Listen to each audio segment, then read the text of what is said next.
Hello and welcome to Business Reporter's The Future of the Supply Chain campaign.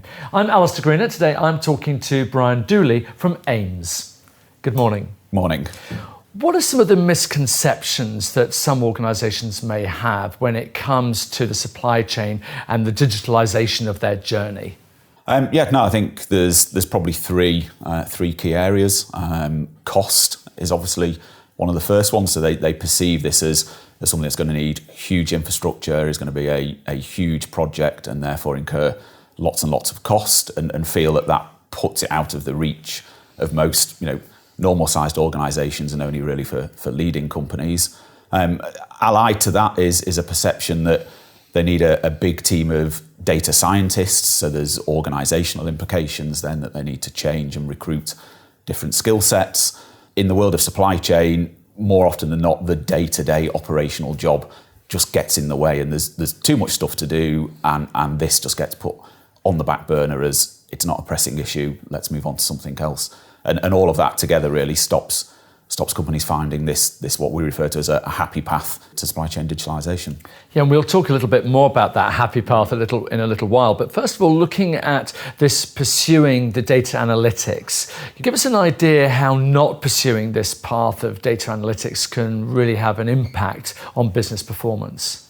Yeah, I think most supply chain professionals you speak to will agree that most of the activity that they do is very reactive. So they're responding to events that have happened in the supply chain after the fact. Any analytics analysis that they do typically is focused on the how and the why of what happened. So they're not really being very proactive and looking at what potentially could happen and what are the actions we can take.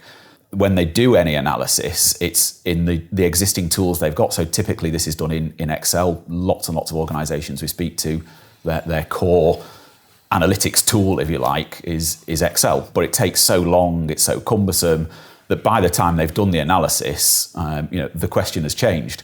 So it's not a dynamic process. And that's really what digital transformation is all about. It's about enabling that step change in speed and agility of the analytics so that it can be done in as close as real time as possible, and providing the actionable insights when they're needed so that steps can be taken before things have happened rather than after the fact.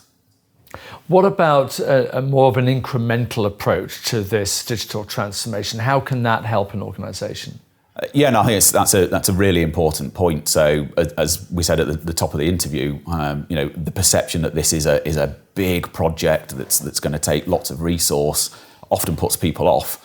So really starting small, working with the data that you have got, not turning this into a big data project right up front. Pick a small pilot area that's got some very specific problems that you can focus in on, and then really use the results and the output from the analytics to signpost and steer where to go next, where to look in more granularity. If I relate that to how we work with customers, then typically as part of our onboarding, we have our customers up and using their first model within a matter of weeks. So this is not months or even years of implementation. This is weeks, and you've then got a usable model that's delivering real business insight and value that you can then use to then drill into the next level of detail, and so on and so on and so on. And it's an iterative process in that respect. Coming back to that happy path that you were talking about, how can a state-of-the-art software for supply chains, how can that actually help? I mean, firstly, cloud and software as a service is now how most software is distributed, so that immediately gets over some of the cost implications, the time to implement implications are dealt with. I think then the next stage really is that the software needs to recognise who its target audience is, which is the supply chain professional.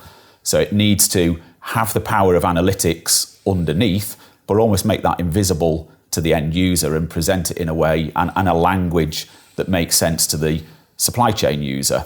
But it's a delicate balance. So at the same time, it needs to not be perceived as a black box. People need to be able to understand what's gone on. And if they've got the right skill sets, be able to dive into the model and understand the logic.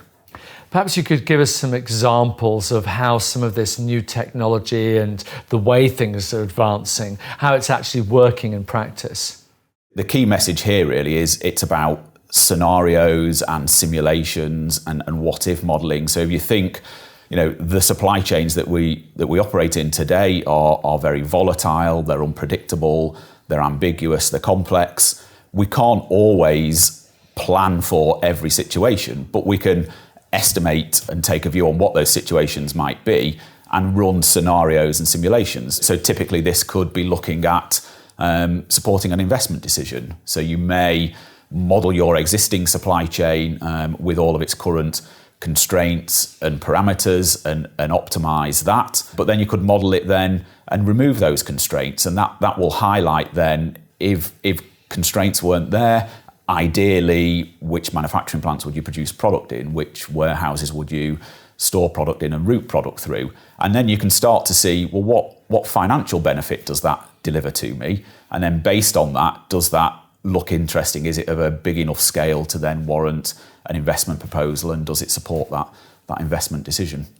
We've talked a lot about the importance of digital transformation when it comes to supply chain, how important it is to move on, because obviously if you don't, you're going to be left behind. If you wanted people to take away just 3 things from this interview, what would it be? I think the first one is absolutely on that. You need to be embracing it. So just start, learn by doing. This is not a big hairy beast that's too complicated to get to grips with. The next one then is, do it at a pilot level. Don't try and solve it for the entire organisation. Don't turn it into a data project. Typically we find organisations get really hung up on trying to get the data absolutely precise. At the start, it's about being directionally correct, what the order of magnitude is. I think the solution that you find must be able to match its speed of performing the analytics, the scenario modelling, getting results out. That must match the speed of business decision making. Otherwise, the two are going to be out of sync again. And then finally, software is a huge enabler to this. It's not a solution on its own. And certainly when you're looking at choosing software to support your digital transformation, you need to not just buy out the brochure, believing everything that you're told. It's absolutely key to run a proof of concept. It's something we insist on doing with prospective customers. We want them to test drive the software, see it with their data in. Does it answer the questions that they need to be able to answer? Does it offer actionable insight? That's really, really key. Any software you're looking at, you must try it with your own data, not just some canned nice demo. Well, when it comes to the future of the supply chain, there's no question that we're going to have to use digital transformation to be able to stay ahead of the game. And it's been interesting to find out the impact that could have and also its importance as well. Thank you very much indeed for coming in. Brian Dooley from AIMMS, thank you. Thank you.